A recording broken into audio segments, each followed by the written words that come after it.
Ena zanimiva zadeva pri tem avtu je, kako dejansko prideš v prtljažnik. Tule je originalen Opel Kadett iz leta 1937 in ima kar ene par zanimivih trikov. To je avto, ki se je potem s časom razvil v Opel Astra, ko jo poznamo danes, ampak na začetku so bile pa zadeve mičken drugačne. Samo en špegel, to je nekak standard, je pa bolj zanimivo tudi, da ima eno ogromno rezervno gumo in nobene zadnje luči. Oziroma ne vem, meni je ni ratal najdeti.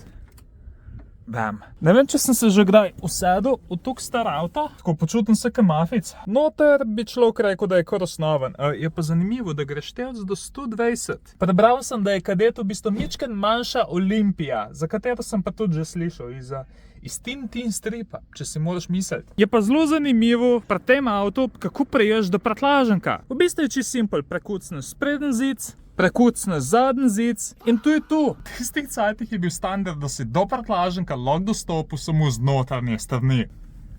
Evo ga, tule bomo lepo zahaklali. Tudi gospod, ki je odgovoren za tale avto, pa ne ve, kako se odpre havba. Tako da to bo pa očitno ostala skrivnost. Rad bi posnel vse, ampak se mi ful mudi na tiskovka, tako da moram iti.